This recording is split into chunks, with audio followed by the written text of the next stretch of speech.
A guy rolled into my shop last week with a 2017 Ram 1500 and a $6,000 repair quote in his hand. Lifters and cam, the whole top end.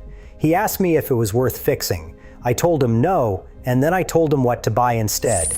That whole conversation is this video. Number 1. The 3.0 EcoDiesel V6. This thing was supposed to be the future. A half-ton truck with diesel torque and diesel fuel economy. Ram sold it from 2014 all the way through 2023. I have rebuilt 0 of these in the last decade because once they fail, you do not rebuild them, you replace them. The replacement quote will make you sit down. The EcoDiesel was built in Italy by a company called VM Motori.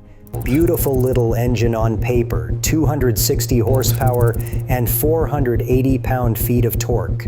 The problem is everything else about it. Start with the main bearings. Ram set them way too tight for what a half-ton truck actually has to do for a living. Combine that with a 16:1 compression ratio and a crankshaft that was originally designed for a passenger car in Europe, not a loaded American half-ton, and what you get is a bottom end that wipes out under towing. Spun bearing leads to spun rod leads to broken crankshaft. Once it goes, it goes.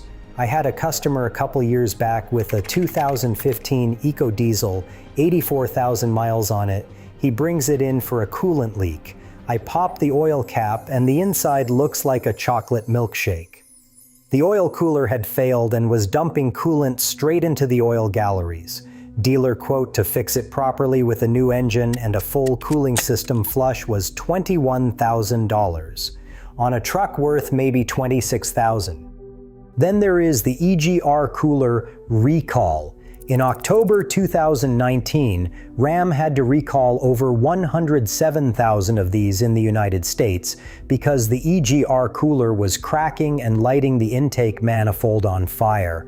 Replacement parts were on back order for 2 years in some cases. 2 years of driving a truck that might catch fire anytime you started it. And I have not even gotten to the Bosch emission scandal yet. There was a $307 million class action settlement.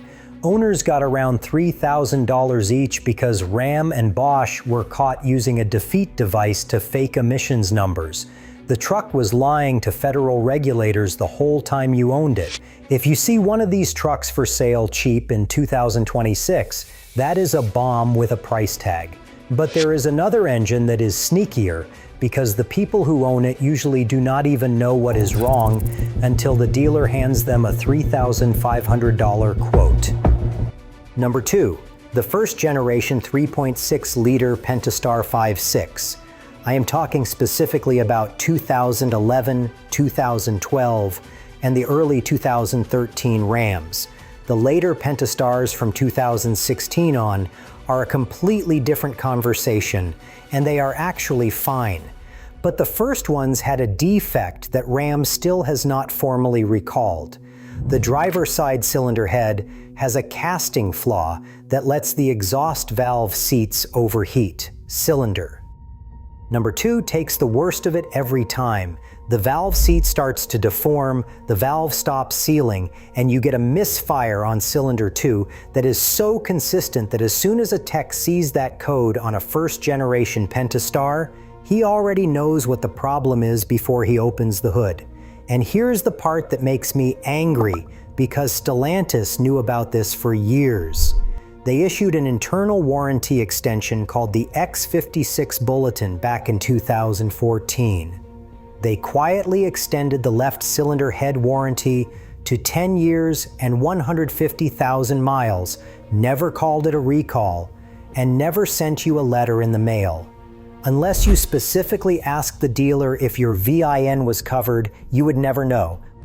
I have seen these come into the shop right at the edge of that coverage window. A 2013 Ram with 148,000 miles, and the owner had no idea about the X56 extension. By the time he found out, his coverage had run out 3 months earlier. The dealer quote to replace the head was $3,500 out of pocket, On a truck he barely owed money on anymore. When you actually pull the head and look at it, the failure is obvious. The exhaust valve seat on cylinder 2 is sitting crooked in its bore. Sometimes it is migrated entirely out of position. The valve face itself is burnt blue and pitted from combustion gas blowing past it for thousands of miles. There is no fixing that head. It goes in the scrap pile and a new one goes on. The Pentastar also has a plastic oil filter housing that warps and cracks across pretty much every model year. That is a $400 to $1,400 repair, depending on whether you catch it before the oil drips onto your hot exhaust and tries to start your engine on fire. There is an aftermarket aluminum replacement now from Dorman that I install in my shop instead of the Mopar plastic one, because if a shop installs the same defective part on your truck twice, you are getting scammed. If you are shopping a used Ram 1500 V6, 2016 and newer is the line. Anything older is asking for it. But the engine that is going to start the most arguments in the comments is not a V6 at all. It is the one half of you watching me right now who has one parked in your driveway. Number 3, the 5.7 Hemi V8 with MDS. I know what you are about to type in the comments. Half of you just got mad. Hear me out before you click off. The Hemi is a great engine on paper. You get 8 cylinders, 395 horsepower, it sounds amazing, and it pulls hard. The problem is what Ram bolted to it. MDS, which stands for Multi-Displacement System, shuts off 4 cylinders during cruise to save fuel. Sounds smart on paper. In practice, it is one of the worst things Ram has ever bolted to a Hemi. MDS uses small hydraulic lifters with needle bearings inside them that activate and deactivate every time the system kicks on and off. Somewhere around 2011, Ram changed the lifter design. They made the needle bearings smaller and the axle in the middle bigger. That smaller bearing cannot handle being constantly cycled, so eventually it seizes and the roller stops rolling. Now you have a hardened steel cam lobe with a dead lifter skidding across it like a dragging brake pad. The first sign you have a problem is a tick that sounds like a sewing machine in your engine bay. It does not go away when the engine warms up, and it throws a random misfire code. By the time you actually hear that tick, the cam is already toast. Steel shavings are circulating through your oil, the VVT solenoids are getting plugged, and you are looking at a top-end rebuild at minimum. Let me walk you through the shop quote on this job. Lifters only is around $3,500, and it is a gamble because the cam is probably already wiped. Full cam, lifter, oil pump, and rocker job is $6,000 to $7,500. A remanufactured engine from Jasper installed runs $9,000 to $10,000 on a truck that is now worth about $20,000. There is an active class action lawsuit on this right now. The smoking gun in that case is an internal Ram diagnostic procedure showing that Ram was teaching their own technicians how to identify this failure years before they ever told a single customer about it. Now here is the spicy part. Stellantis just brought the Hemi back for 2026. They put a symbol of protest badge on the fender and acted like they fixed something. They did not. Tim Kuniskis said it on the record. His exact words were, "Make it exactly the way it was. That way we do not have to do recalibrations." So the 2026 Hemi has the same MDS, the same lifter design, the same oil galleries. They brought back the same engine and slapped a new badge on it. If a salesman tells you the new Hemi is back and better than ever, that salesman is either lying to you or he has not read what his own dealership sent him. Quick favor before I get to the next two. If you are still here with me, hit subscribe. I would rather not yell into the void. Number 4, but this is where I am probably going to lose some of you. The 3.0 Hurricane Twin Turbo Inline 6. Yes, I mean the new one, the Motor Trend Truck of the Year, the one with 540 horsepower that beats the Hemi on every spec sheet you can name. Skip it anyway. The Hurricane has a brand new style of thermostat, a three-way rotating valve with a plastic internal piece that warps under heat. Once the valve sticks, coolant flow drops to almost nothing, and the engine cooks itself, sometimes catastrophically, before the temperature gauge even has a chance to spike. We are talking failures between 5,000 and 30,000 miles.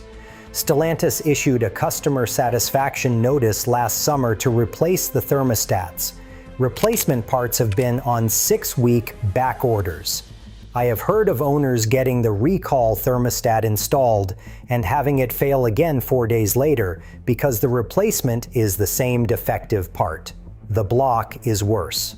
The Hurricane uses PTWA cylinder coating, plasma transferred wire arc. Instead of pressing in a steel cylinder sleeve like every reliable engine in history, Ram sprays a thin coating of metal directly onto the aluminum block. When that coating fails, and it does fail, the block is scrap. There is no boring it out and no sleeving it. The whole engine gets replaced. Wagoneer owners are reporting grenaded blocks before 20,000 miles. That is barely past the new car smell. The high output version has 2 high-pressure fuel pumps. That is twice the parts you have to worry about failing. It uses direct injection only, with no port injection backup, which means carbon buildup on the intake valves, and you will be paying somebody to walnut blast it off in 70,000 miles. There is no oil dipstick on this engine. You check the oil level through a dash menu, and that sensor has already failed in some trucks. Here is the smoking gun.